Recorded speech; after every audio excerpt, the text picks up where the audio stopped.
Hey guys, so welcome back to my channel. I know I've been gone for like a few months.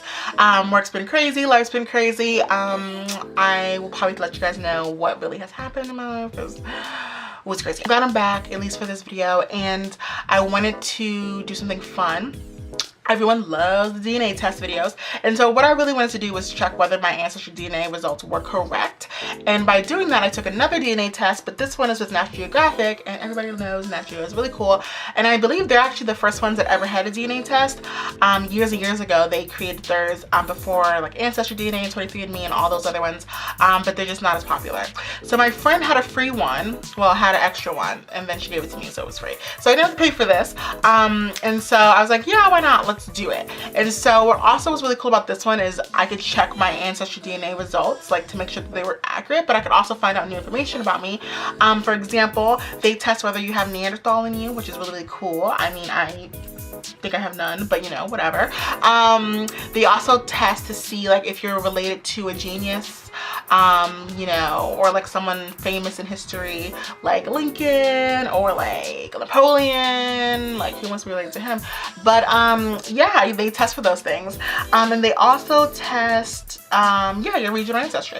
So let's just jump right into it. The first thing that they test for is your genius match, like I was saying, and that they group it from between now 2018 and then 120,000 years ago. So it's pretty crazy that it's that long. And I had 8 matches, but of course my matches are from way back, all the way back. So it says that my matches are 120,000 years ago, or well, between that and 65,000 years ago. So when I click in, it says that I am a maternal match for Pitarch. Can't really say it. Francesco Pitarch was an Italian scholar, poet, and humanist whose 14th century writings arguably ushered in the Renaissance movement across Italy and eventually throughout Europe. So this person lived in 1304 and died in 1374. So they say that I'm related to him from way back when. Like we share an ancestor, even though he was like not from 120,000 years ago. Our DNA is similar. So great. Italian person. Actually, I've been learning Italian for a while, so you know, connections there. So then it does also like your out of Africa movement, you know, situation, like where did your family go? And so I'm sure mine's not going to be as exciting because I am African descent, and so my people are probably in Africa. So when I click in to show the results, it has like 2 different branches to show the movement. And so one branch moved from pretty much East Africa to West Africa, like Middle Central Africa to West Africa.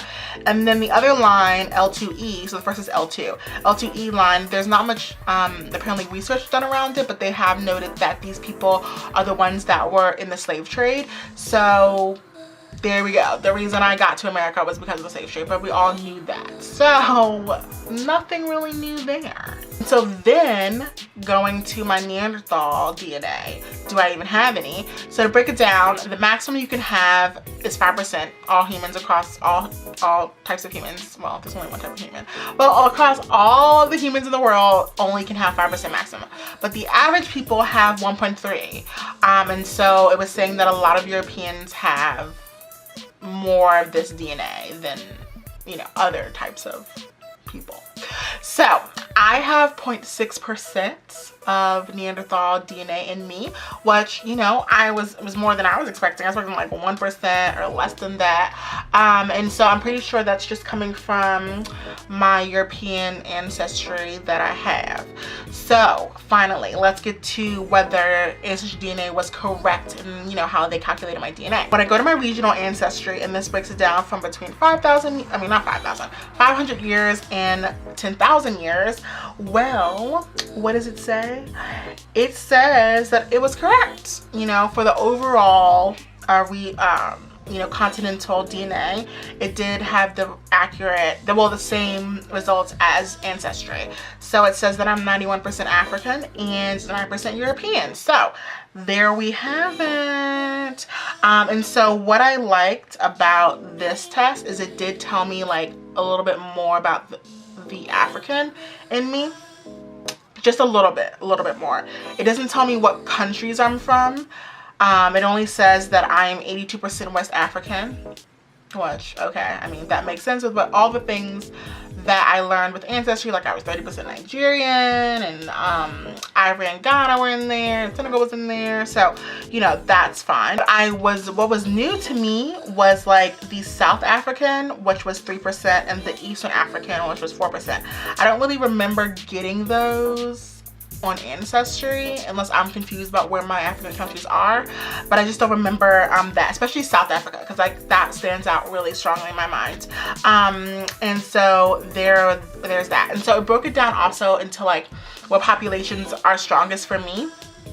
And it said that the Yoruba population was really, really strong in my West African roots. So there's that.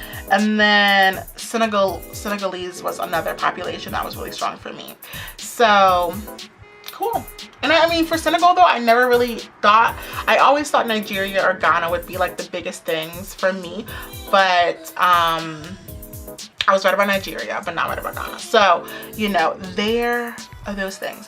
And so then when it comes to the European part, I was also kind of surprised because Ancestry said that I had my highest population was Great Britain. And so, like I said, this doesn't break down with countries, just regions. And so it says that I have Southwestern Europe. I'm 6% Southwestern Europe. And so when you click onto that, it just says that those countries most likely were Spanish and Portuguese, and they were inhabitants of the Iberian Peninsula. As eventually the first farmers arrived in the region from the Eastern Mediterranean, and these are the ancestors of the modern day inhabitants of the Iberian Peninsula and neighboring regions. And so I don't remember, I didn't get any Southwestern Europe in Ancestry DNA. I only got Great Britain, Scandinavia, Finland / Northwest Russia. That was it. So I was very like Northern European. And this is telling me that I have no Northern European in me. It's only saying Southwest European at 6%, which is large. Because I think I had the 6% Great Britain before. And then Eastern Europe is 3%, but Eastern Europe is correct because that's where the Northwest Russia is. So that part, I guess, is just really strong in my DNA, the fact because it stands out on both tests. But I don't know why the Great Britain part is not in there. So that's a little bit confusing. That would be the one thing that really, for the European part, that stands out to me. So that is everything about my DNA. I think I'm pretty much done testing myself. I am 91% African, no doubt about it, and 9% European. So next is just to really test my mom and my dad. Like I said before, I haven't done them yet, because I really want to know like what my mom is, because she's light, and my dad, he could be like fully African. I don't think he is, because I know we have a great grandparents, like great grandparents. I've seen their photos, and they like one looks white and the other looks like Mexican. So I don't really know like what's going on there, but yeah, I really do want to know more about me and who I am, you know. So yeah, I'll talk to you guys later. Bye.